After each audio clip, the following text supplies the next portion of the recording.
Hey everyone, welcome to this explainer. Today, we're diving straight into the foundational math of building wealth. We're going to discover exactly why getting your hands on that first $100,000 feels like an absolute grueling grind, but also why it's literally the most vital thing you can do for your financial future. Think of it like pushing a giant, incredibly heavy coin up a very steep hill. It captures exactly how hard that initial effort is, but I promise you, once you crest that hill, the momentum changes completely. Here's our roadmap for today. We're looking at the ingredients for building wealth, how money makes money, the $100,000 milestone, Manny's $1 million journey, and finally, controlling your wealth timeline. All right, part 1, ingredients for building wealth. Look, before we get to the giant numbers, it all starts right here. Step 1, you've got to live on less than you make. Sounds simple, right? But it takes serious discipline. When you actually apply that discipline, you create what we call margin, which honestly is just a fancy financial term for leftover cash. Picture taking physical blocks of that margin, that hard-earned money, and just chucking them straight into a time machine. Because when you feed that cash into the ultimate resource, time, that's what guarantees your inevitable success. Moving right along to part 2, money making money.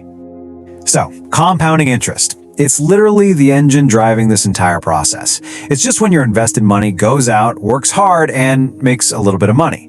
But here's the kicker. Give it enough time and that new money goes out and makes even more money, right on top of the original cash and on top of the other interest.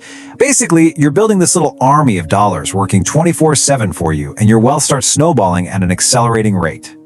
Think of it like this. Say you invest $100, and a year later, it turns into 110.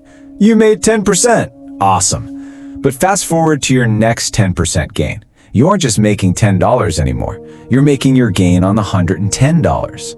Imagine a crew of tiny workers in the background, mining away, earning interest on your interest. You can easily see how this builds on itself. The numbers just start getting bigger, much faster. Which brings us to part 3, the $100,000 milestone. The late, incredibly brilliant Charlie Munger summed this up perfectly. He said, find a way to get your hands on $100,000. And frankly, looking at the data, we should probably add an exclamation point to that. Do it as fast as you possibly can. But, why? What is so magical about that specific six-figure mark? Let's figure that out in part 4, Manny's $1 million journey. Okay, let's talk about a case study with our guy Manny here. Manny does what a lot of us should seriously consider doing. He opens up a Roth IRA and fully funds it. He commits $7,000 a year, which breaks down to a nice, steady $583 a month. And let's say he gets an 8% return. We aren't projecting crazy get-rich-quick returns here. 8% is a super reasonable, moderate expectation. So Manny just starts plugging away, investing that cash every single month. Now listen to how this timeline plays out.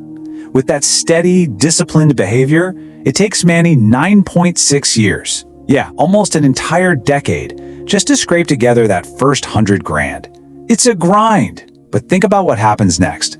Going from $100K to $200K? That only takes 5.4 years. That's practically half the time.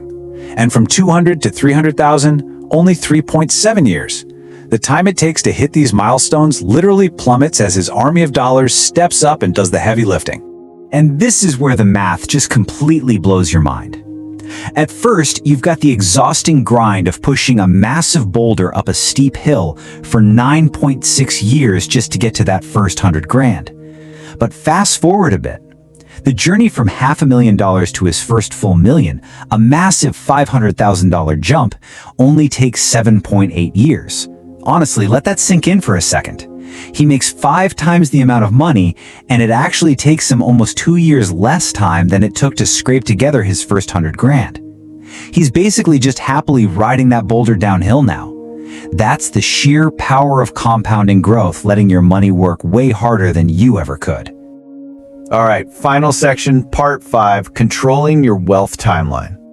So, thinking about that initial 9.6 years to hit the first milestone, yeah, it might feel discouragingly slow. But here's the absolute best part. You don't have to just sit there and wait. You're in the driver's seat here. You can actively control your timeline by cranking up your investment rate. And the magic target number we love to see is 25%. If you can push your savings rate to 25% of your gross income, you actively crush that decade-long timeline. You forcefully pump more capital into the engine, making the math work for you way earlier in the game. Now, let's be real for a second. If you're in your 20s and just starting out, hitting 25% is incredibly aspirational. You're just trying to find your footing, and hey, that's totally fine. But as you cross into your 30s and beyond, hitting that 25% savings rate really needs to become a firm commitment. It shifts from being a, oh, that'd be nice to have kind of goal to the exact strategy that guarantees you're going to hit that first million. So as we wrap up this explainer, I really want to leave you with a crucial question to chew on.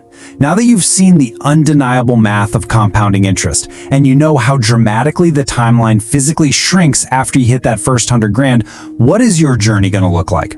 How are you going to adjust your savings today to build that margin, feed that time machine, and speed up your own path to wealth? The math is sitting right there, waiting for you. It's time to put it to work. Freedom isn't given, it's built, and it starts with what you do next.